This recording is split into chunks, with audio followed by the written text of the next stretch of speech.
कौमी असम्बली में अददी बरतरी पर हुकूमत चलती है।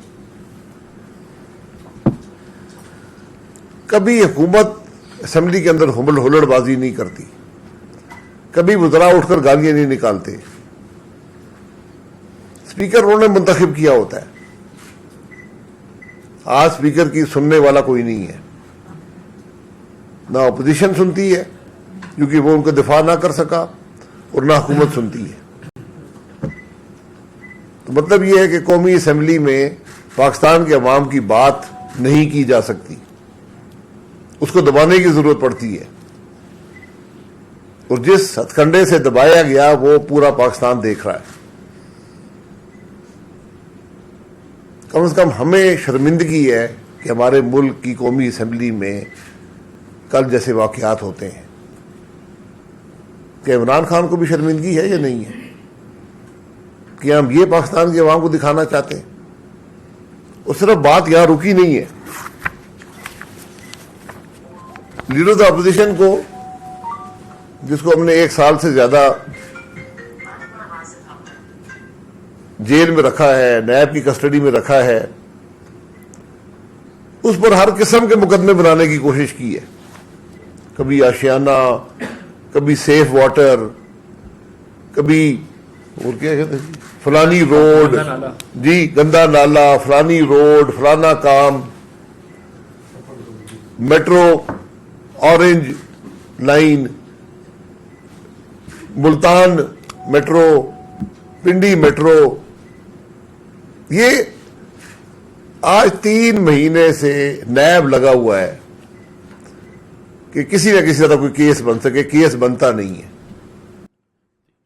तो अब जब तकरीर ना रुक सकी तो हमें नोटिस मौसूल हुआ है 15 जून की तारीख का, और कॉल अप नोटिस है FIA का। ये कोई 8-10 सफ़े का नोटिस है, और नोटिस भेजा है रुकैया अमरीन साहिबा ने, डिप्टी डायरेक्टर लॉ। ये कोऑप्टेड मेंबर हैं sugar investigation team FIA Lahore की। यानी आप इस सारे मज़ाक़ खेज बात का अंदाजा इस बात से लगा लें कि एक टीम बनी है, शुगर इन्वेस्टिगेशन टीम है, कि मुल्क में जो शुगर की कीमत बढ़ी है वो क्यों बढ़ी है। ये तकरीबन आज 1.5 साल हो गया है। FIA के ज़िम्मे ये सुपुर्द किया गया था कि वो ये तयन करें कि पाकिस्तान में चीनी की कीमत 53 रुपये से 110 रुपये पर कैसे गई और उसके ज़िम्मेदार कौन है। तो आज 1.5 साल में ये तयन नहीं हो सका। जब इन्वेस्टिगेशन शुरू हुई थी तो शुगर तकरीबन 75 रुपये भी थी। आज इन्वेस्टिगेशन के दौरान शुगर पहुंच गई है 110 और 120 रुपये तक। तो ये शुगर इन्वेस्टिगेशन टीम की कोऑप्टेड मेंबर ने इस मुल्क के लीडर ऑफ अपोजिशन को कॉल अप नोटिस भेजा है। ये आपके सामने है। इन्वेस्टिगेशन ऑफिसर नहीं भेज सकता था, कोई डायरेक्टर नहीं भेज सकता था।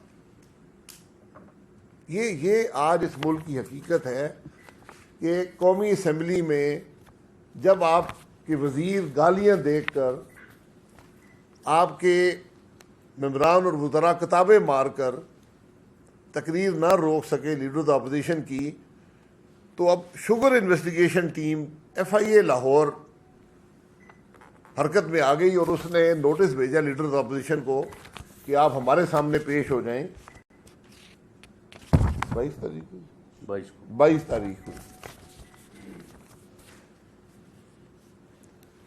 शहबाज शरीफ को शुगर से क्या ताल्लुक है? ये तयन किया है इस शुगर इन्वेस्टिगेशन टीम ने। शहबाज शरीफ किसी शुगर मिल में शेयर होल्डर है, किसी शुगर मिल का डायरेक्टर है। ये आज इस मुल्क के तमाशे हैं। ये सर्कस है इस मुल्क पे लगा हुआ है कि कौमी असम्बली में लीडर्स ऑफ अपोजिशन को बात ना करने दो अवाम की। हुकूमत के झूठ का पोल ना खोलने दो। तो बजट सेशन के दौरान अब FIA लीडर्स अपोजिशन को तलब कर रहा है कि वो अवाम की बात ना कर सके और वो FIA लाहौर में जाकर पेश होता रहे। ये आज इस मुल्क की हकीकत है। तो मैं पूछना चाहता हूँ कि FIA का एक DG बदला गया, दूसरा DG आ गया है। क्या DG साहब को इस बात का इल्म है कि उनकी शुगर इन्वेस्टिगेशन टीम क्या कर रही है? शुगर इन्वेस्टिगेशन टीम से तो ये पूछना चाहिए कि 1.5 साल में आपको ये पता नहीं चला कि शुगर की कीमत क्यों बढ़ी और किसने बढ़ाई है। ये वही शुगर इन्वेस्टिगेशन टीम है जो अदालत में कह कर आई है कि जहांगीर तरीन साहब का शुगर की कीमत से कोई ताल्लुक नहीं है। कि वही लोग हैं और हमें खुशी है जहांगीर तरीन साहब के लिए कि उन्होंने जाकर ये कह दिया कि उनका कोई ताल्लुक नहीं है। अल्लाह उनको मजीद कामयाबियां अता फरमाए। वो तमाम MNA MPA जो उनके साथ अदालतों में पेश होते थे आराम से अपनी कुर्सी पर बैठे हैं। तो मैं शुगर इन्वेस्टिगेशन टीम से ये पूछना चाहता हूँ कि आपने पहले ये तयन कर लें कि शुगर किसने क्यों बढ़ी है और किसने बढ़ाई है, और उन लोगों को बुलाएं। शहबाज शरीफ का क्या ताल्लुक है शुगर से? वो तो अपोजिशन का लीडर है। क्या इस शुगर इन्वेस्टिगेशन टीम ने इमरान खान को बुलाया है, जिसके फैसले से पाकिस्तान में शुगर की कीमत बढ़ी है? जो ECC और काबीना ये फैसला करे कि हम शुगर एक्सपोर्ट करेंगे जब मुल्क में सरप्लस ना हो, वहां उस मुल्क में चीनी की कीमत तो बढ़ेगी ना। तो चीनी की कीमत बढ़ी है इमरान खान के फैसले से। तो क्या मैं पूछूंगा शुगर इन्वेस्टिगेशन टीम ने इमरान खान को बुलाया कि तुमने ये फैसला कैसे किया, और उस फैसले के नतीजे में चीनी की कीमत बढ़ती रही, 53 रुपये से 110 पे पहुंच गई, और तुमने कोई इस मामले को रोकने की कोशिश नहीं की। 10 लाख टन की इजाजत तुमने यकमुश्त कैसे दी? पाकिस्तान की तारीख में ऐसा वाकया नहीं है। जब सरप्लस होती भी थी तो कभी भी यकमुश्त 10 लाख टन की इजाजत नहीं दी जाती, और जब वो दे दी कीमत बढ़नी शुरू हो गई, फिर 1 लाख टन की इजाजत दे दी। तो क्या इमरान खान को ये शुगर इन्वेस्टिगेशन टीम बुलाएगी, या जो पाकिस्तान के अवाम 600 अरब रुपया अदा कर चुके हैं वो मजीद अदा करते रहेंगे, इन चोरों की जेबें बढ़ते रहेंगे? क्या इस इन्वेस्टिगेशन टीम ने पंजाब के वज़ीर आला उस्मान बुज़दार साहब को बुलाया?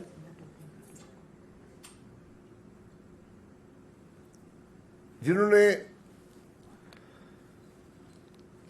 अपने तजवीज़ करदा इख्तियारात के ज़रिए बग़ैर किसी के मांगे, बग़ैर किसी समरी के 3 अरब की सब्सिडी शुगर मिलों को अदा कर दी।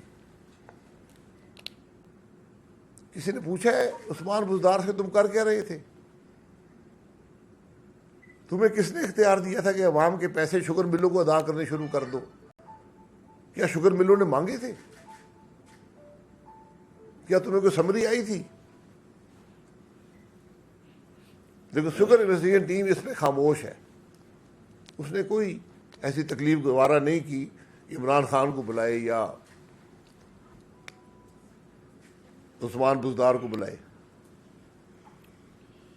क्या इस शुगर इन्वेस्टिगेशन टीम ने उन वफाकी वज़रा को और उन सूबाई वज़रा को जो खुद चीनी की कीमत बढ़ने से अरबों रुपए से मुस्तफ़ीद हुए, सब्सिडियाँ भी हासिल की, उनको बुलाया किसी ने? ये कोऑप्टेड मेंबर रुकैया अमरीन साहिबा इन अफराद को नोटिस भेजा है कोई इन्होंने? अब अगर है तो हमें दिखा दें। जिस आदमी जो रोज़ बराह रास्त, जो लोग बराह रास्त मुलव्वस हैं चीनी की कीमत बढ़ाने में, कोई नोटिस नहीं है। जिस आदमी ने 3 अरब की सब्सिडी अदा कर दी बगैर मांगे और बगैर समरी के, कोई पूछने वाला नहीं है। जो वफाकी वज़रा उस टेबल पे बैठे हुए थे, सूबाई वज़रा, वफाकी वज़रा, जो बराह रास्त अरबों रुपए का फ़ायदा उठाया उन्होंने चीनी की कीमत बढ़ने से, उनको कोई पूछने वाला है? उनको रुकैया मरीन साहिबा ने, कोऑपरेटिव मेंबर ने कोई खत लिखा है? अगर है तो दिखा दें।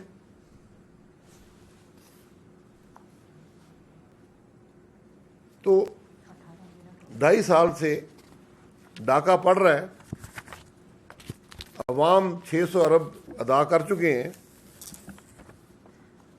लेकिन किसी को नोटिस नहीं गया। नोटिस किसको आया? शहबाज शरीफ को, लीडर दी अपोजिशन, जिसकी ना शुगर मिल का डायरेक्टर है ना शुगर मिल का शेयर होल्डर है। नोटिस उसको भेजते हैं और नोटिस में लिखा हुआ क्या है कि आपने मनी लॉन्ड्रिंग की 2000 से 2018 तक। इसमें से 9 साल ऐसे हैं कि शहबाज शरीफ साहब मुल्क के अंदर ही नहीं थे। ये FIA की हकीकत है। और लिखा हुआ क्या है? जो इल्ज़ामात लगाए गए वो सारी वही बातें हैं जो नैब ने लिखी हुई हैं। नैब के पास 3 बड़े आसान हथियार होते हैं। एक कहते हैं जी एसेट बियॉन्ड मीन आपने बना लीजिए, असासे आपके ज़्यादा हो गए आमदन से। जब वहाँ कुछ नहीं मिलता तो कहते हैं बेनामी आ गई आपके नाम पे। जब वहाँ नहीं होता फिर मनी लॉन्ड्रिंग। सबसे आसान मनी लॉन्ड्रिंग है। मनी लॉन्ड्रिंग हर आदमी पाकिस्तान में मनी लॉन्ड्रिंग कर रहा है। अपोजिशन का हर आदमी मनी लॉन्ड्रिंग कर रहा है। मैं चेयरमैन नैब से और DG FIA से गुजारिश करूंगा कि कानून जरा मुल्क का पढ़ लें कि मनी लॉन्ड्रिंग होती क्या है। हर एक पे इल्ज़ाम है पाकिस्तान में। जो अपोजिशन का मेंबर बोलता है, आप असेंबली में बात करें, टीवी पर बात करें, मनी लॉन्ड्रिंग का इल्ज़ाम आप पे लग जाता है। क्योंकि सबसे आसान है, हकीकत से कोई ताल्लुक नहीं होता। मनी लॉन्ड्रिंग है क्या ये किसी को इल्म नहीं है। शहबाज साहब के खिलाफ यही जो इल्ज़ामात FIA ने यहाँ छापे हैं, और इसमें एक बड़ा मज़ा खेज बात है कि कहते हैं कि अपने उन तमाम असासों के बारे में बता दें जो आपने डिक्लेयर नहीं किए। एक आदमी तो कह रहे कि तुम, हमें पता है, तुम बता दो। यहाँ बार बार लिखा हुआ है कि हमें हर बात का पता है, यानी इस हद तक उन्हें पता है कि bullet proof green land cruiser में इलीगल ग्रेटिफिकेशन यहाँ से वहाँ जाती रही है, ऑफिशियल पुलिस की कस्टडी में। यहाँ तक पता है, लेकिन असासों का नहीं पता। तुम बताओ जो तुमने डिक्लेयर नहीं किए हुए। ये मजाक इस मुल्क में ख़त्म होने चाहिए, ये तमाशे ख़त्म होने चाहिए। हाई कोर्ट लाहौर क्या कहता है? हाई कोर्ट लाहौर कहता है कि कोई असासा, कोई ट्रांसफ़र बैरून मुल्क से शहबाज शरीफ के अकाउंट में नहीं आई है। ये लाहौर हाई कोर्ट का फैसला है। लाहौर हाई कोर्ट कहता है कि कोई इन्वेस्टिगेशन नहीं की गई कि शहबाज शरीफ साहब ने कोई गैर कानूनी आमदन हासिल की हो। इन्वेस्टिगेशन ही नहीं की गई। और उसने कहा कि ये नैब जो उल्टे सीधे इल्ज़ामात पे लगाता, लोगों पे लगाता है, इसमें सबूत देना उसकी जिम्मेदारी होती है, और कोई सबूत नहीं दिया गया। और सबसे जो बड़ी बात है, ये हाई कोर्ट की बात कर रहा हूँ। Lahore high court full bench Lahore high court के सामने नैब ने इस बात का इतराफ़ किया है कि शहबाज शरीफ पे कोई इल्ज़ाम, नैब ने इतराफ़ किया है लाहौर हाई कोर्ट के सामने कि शहबाज शरीफ पर कोई इल्ज़ाम नहीं है हमारी तरफ से कोई किक बैक या कमीशन लेने का, या किसी गैर कानूनी तरीके से पैसे हासिल करने का, या इस बात का कि उन्होंने किसी को फ़ायदा पहुंचाकर उससे पैसे लिए हों, और कोई इल्ज़ाम नहीं है कि उन्होंने अपने ख़ानदान की असासे बढ़ाए हों। ये नैब की स्टेटमेंट है जो लाहौर हाई कोर्ट के फैसले का हिस्सा है। इस बात को तकरीबन 4-5 माह गुजर चुके हैं। नहीं, ये तो अभी जो फैसला हुआ है ना उनकी 4-5 बेल का, जी। मज़ीद बातें भी मैं गुजारिश करूँगा, ये कोऑपरेटिव मेंबर जो नोटिस भेजती हैं, ये ज़रा इस फैसले को मंगा कर पढ़ लें, क्योंकि आपने जो बातें की हैं उन सब के जवाब इस फैसले के अंदर मौजूद हैं। शहबाज शरीफ को जवाब देने की ज़रूरत है। शहबाज शरीफ ये जवाब ज़रूर दे सकता है कि वो कौमी असम्बली में पाकिस्तान के अवाम की बात क्यों करता है। अगर ये जुर्म है तो शहबाज शरीफ मुजरिम है, हम सब मुजरिम हैं, हम हाजिर हैं। ये हकायक जो हैं,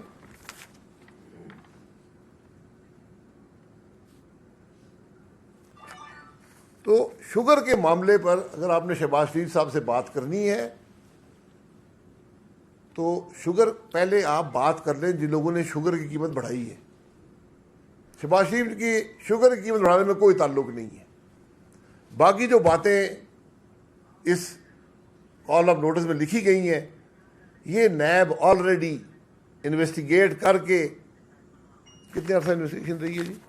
2018 में पहले नैब ने 2018 में इंक्वायरी की इन्हीं मामलात पर जो इस कॉल ऑफ नोटिस में लिखे हुए हैं, फिर इन्वेस्टिगेशन की, फिर 58 वॉल्यूम का रेफरेंस बनाया, अदालत में दिया। इस मामले में 7 महीने शहबाज शरीफ को जेल में रखा और ये ट्रायल चल रहा है। तो FIA ने कभी कानून पढ़ा है? डबल जेपर्डी क्या होती है?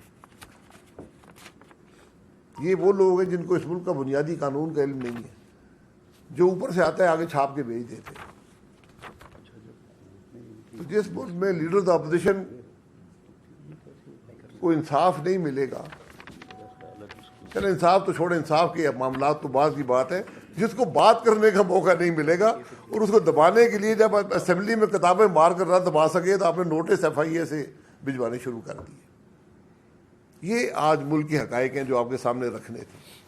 जी शाहिद साहब ये बताइएगा कि कल तो आराम से सवाल करो। कल तो जो हो गया, शाहिद साहब ये मैं बताइएगा कल जोर से बोलता है घबरा जाता हूँ। अच्छा सर, कल तो जो हो गया सो हो गया। आज अपोजिशन की क्या हिकमत अमली होगी? इसलिए कि गुज़िश्ता रोज फवाद चौधरी ये कह चुके हैं कि अगर हमारी बात नहीं सुनी गई तो हम अपोजिशन की बात सुनने को किसी सूरत तैयार नहीं। फवाद चौधरी साहब स्पीकर हैं। अपोजिशन की एक नुक्ते की हिकमत अमली है कि कौमी असम्बली में इस हुकूमत के झूठ को अवाम के सामने रखेंगे और जो महंगाई ये बजट लाएगी उसको अवाम के सामने रखेंगे, और जो वज़ीर ख़ज़ाना एक लफ्ज़ ना कह सका हो कौमी असम्बली की तकरीर में या अपने बजट में कि मैं मुल्क में महंगाई को कैसे कंट्रोल करूँगा, क्या उस हुकूमत को, उस वज़ीर ख़ज़ाना को, उस प्राइम मिनिस्टर को रहने का इख्तियार हासिल है? क्या वो इस मुल्क के हालात बेहतर करेंगे? इस मुल्क के अवाम के हालात बेहतर करेंगे। बाकी मामला जो है ये बहुत पहले से हम कह रहे हैं कि इस असेंबली का जो स्पीकर है वो अपने काम में नाकाम हो गया है। वो हमारा अपोजिशन का एतमाद बहुत पहले खो चुका था, वो हुकूमत का एतमाद भी खो चुका है। वो ओपनली कहता है जी मैं कुछ नहीं कर सकता हूँ, मुझ पे दबाव है। और आपको नज़र आ गया वो दबाव कि जिस स्पीकर के सामने वुज़रा नंगी गालियाँ निकाल रहे हों और वो बेबस बैठा हो, बार बार उठ के वहाँ से भागता हो, उस स्पीकर में अगर कोई शर्म हो, कोई हया हो, कोई ऐवान के तकद्दुस का एहसास हो, अपनी कुर्सी की इज़्ज़त का एहसास हो, तो इस्तीफ़ा देकर चला जाता, तारीख में कम अज़ कम अमर हो जाता। शायद साहब ये बताएं कि अपोजिशन बिखरी हुई है, हम देख रहे हैं। अगर बहुत ही साथ तक ब्लैकमेलिंग पे उतर आई है, राणा साहब बैठे हैं, उनको मुनशियात ने केस बनाया, आपको भी जेल में डाला, सर इकबाल साहब पे डाला गया। इसी तरह जितनी भी अपोजिशन है वो इनके अजाब का शिकार हुई है। लेकिन अपोजिशन जो है दूसरी तरफ हम देख रहे हैं वो अजीब बिखरी हुई है, दूसरे खिलाफ बेकार है। कब ये तहरीक सामने आएगी और इनको टफ टाइम मिलेगा? अपोजिशन बिखरी हुई नहीं है। अपोजिशन की नुमाइंदगी लीडर तो अपोजिशन कौमी असेंबली में कल कर रहा था, 3 दिन से कर रहा है, आज भी करेगा। अपोजिशन के पास कोई मुसल्ला फौज नहीं है जो इस्लामाबाद पर हमला आवर होकर कब्जा कर लेगी। आपने जो असेंबली में वो भी देख लिया है। इसलिए हमारा काम है पार्लिमानी निज़ाम में हुकूमत की खराबियों की निशानदेही करना, उसकी बदइमाली को, उसके नाकामियों को अवाम के सामने रखना। ये अपोजिशन का काम होता है। अगर आपकी तवक्कुआत इससे ज़्यादा हैं तो मेरा ख्याल है हम इस निज़ाम को तोड़ना नहीं चाहते। कल इस निज़ाम पर एक हमला था, मैं निज़ाम की बात करूँगा।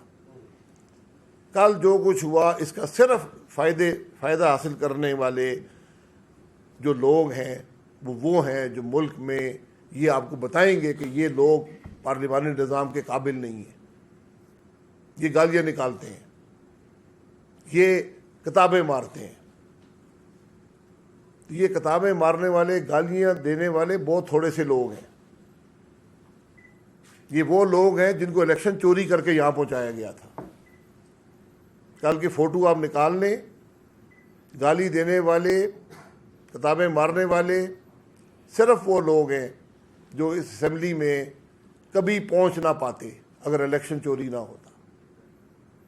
तो ये एक साजिश है जमहूरियत के खिलाफ, पार्लिमानी निज़ाम के खिलाफ। अच्छा सर, ये बताइएगा कि FIA के नोटिस की आप बात कर रहे हैं तो इसको आप सियासी भी करार दे रहे हैं, इसमें शहजाद अकबर का कितना रोल आप देखते हैं? देखिए जी, मैं शहजाद अकबर के रोल की मुझे कहने की ज़रूरत नहीं है। जो आदमी खुद कहता हो जी मैं सब कुछ कर रहा हूँ, और वो सिर्फ शहजाद अकबर नामी आदमी नहीं है, उसको वज़ीर आज़म भी है, वो कहते हैं जी हम कर रहे हैं, वो तो इतराफ़ करते हैं। कल उसका इन हाउस भी किरदार था। शायद साहब आपने देखा हो। की जानिब से ये ऐलान किया गया था कि जो कल वाकया पेश आया उसकी इन्वेस्टिगेशन करवाई जाएगी और वो लोग जो इस हुल्लड़बाजी में झगड़े में मुलविस थे आज उनके ऊपर पाबंदी होगी ईमान में दाखिले की। आपको बताया गया है कि आपके कौन कौन से मेंबर्स हैं? और दूसरा सवाल, राणा साहब की तरफ से प्रेडिक्शन की गई थी कि खान साहब शायद 1-2 महीने में असेंबली तोड़ दें। आपको भी लगता है कि असेंबली टूट जाएगी? असेंबली तो टूटी हुई है। जहाँ बजट पर तकरीर होने के बजाय बजट की किताबें एक दूसरे को मारी जाएं, वो असेंबली अवाम की बात कर रही है। तो जो हुल्लड़बाजी हुई है उसकी वीडियो मौजूद है। स्पीकर साहब खुद बैठे हुए थे। स्पीकर जो होता है वो असेंबली के हर फर्द को चेहरे से पहचानता है।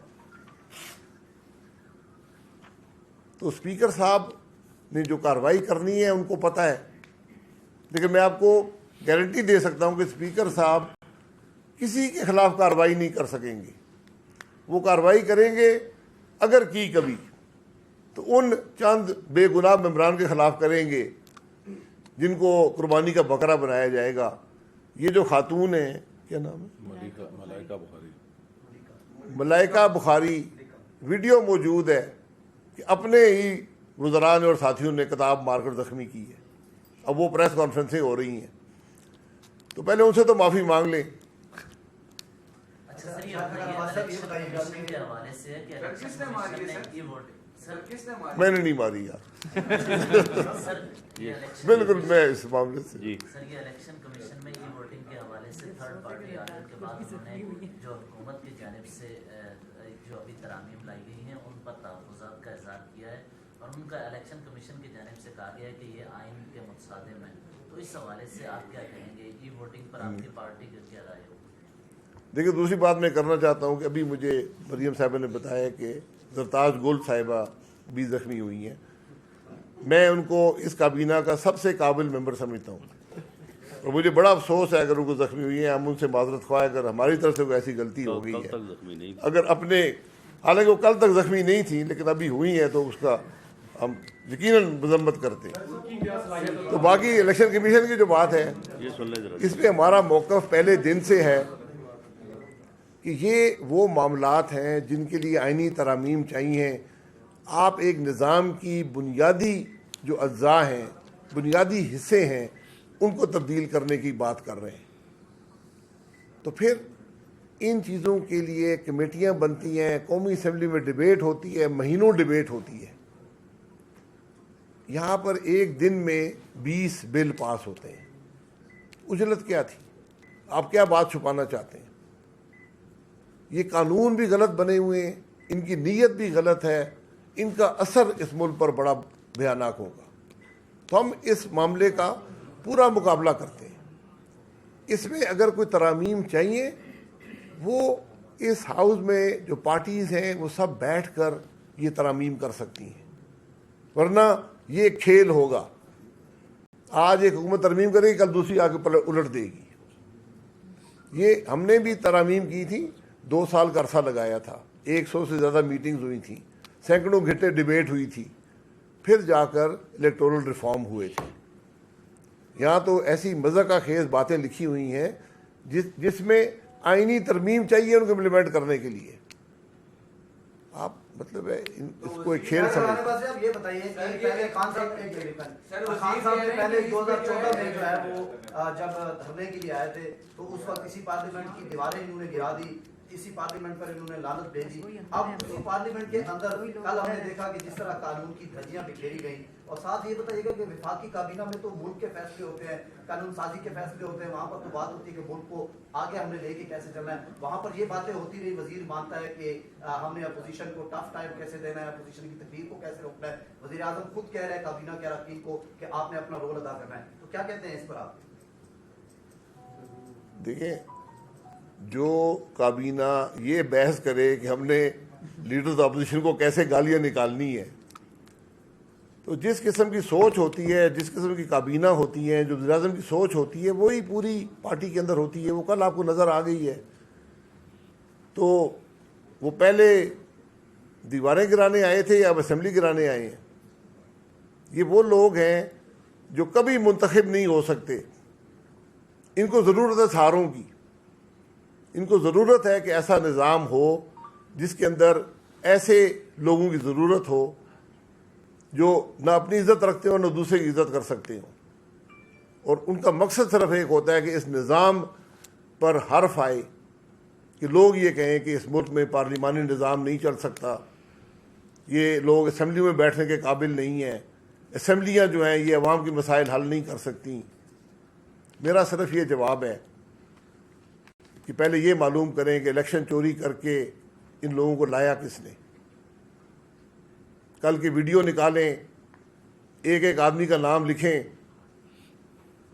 और मुझसे आगे पूछें कि ये आदमी इलेक्ट कैसे हुआ है।